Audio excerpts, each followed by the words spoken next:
Imagine you're about to invest millions. You've been sold on a booming oil business, but what if I told you that the oil doesn't even exist? One man used a simple lie about vegetable oil to nearly crash the entire US economy. And what's even crazier, he didn't even have a college degree. Welcome to the untold story of the great salad oil swindle, one of the most shocking financial scandals in US history. Buckle up. This is a wild ride of fraud, deception, and a nearly catastrophic collapse of Wall Street. This story is about a man you've probably never heard of. His name, Tino De Angelis, the man who fooled over 50 banks, major corporations like American Express, and even the financial giants of Wall Street. His weapon, a massive, carefully crafted lie about vegetable oil. But this isn't just a story about fraud.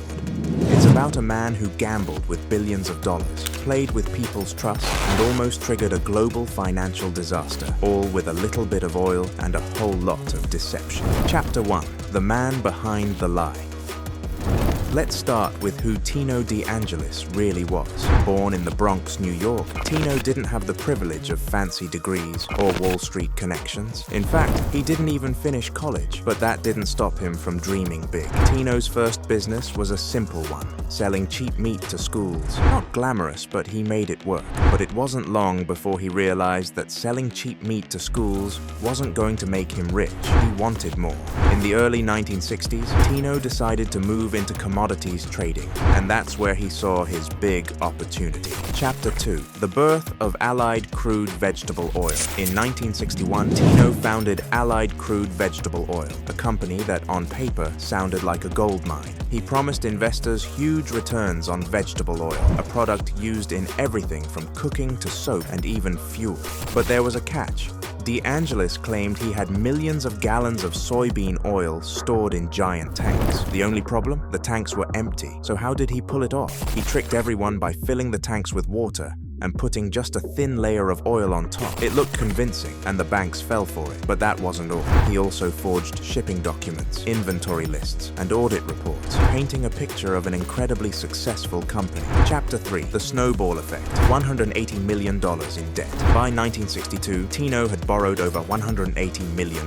In today's money, that's nearly $2 billion.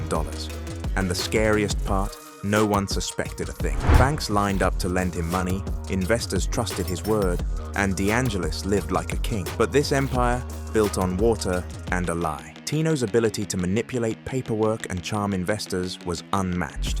He was selling a story so good that no one thought to question it.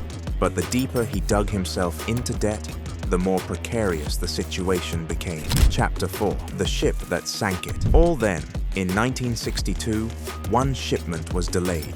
That's when the house of cards began to fall. The lie was finally exposed when an inspector checked the tanks. Instead of gallons of soybean oil, he found mostly water. The entire operation was a fraud. When the news broke, it sent shockwaves through Wall Street. The markets plummeted, investors panicked, and the financial world scrambled to understand what had just happened. American Express, one of the companies involved, saw its stock drop by a jaw-dropping 50% in just days. Chapter 5. A near financial disaster. It wasn't just small banks and corporations that were hurt. Tino De Angelis had almost caused a nationwide financial disaster. Some experts claim that, without quick government intervention, the fraud could have triggered a domino effect that spread through the entire banking system.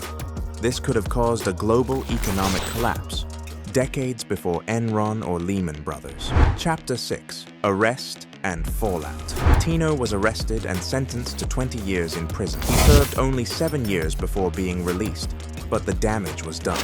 The financial world was shaken to its core. But the biggest loser in all of this? American Express.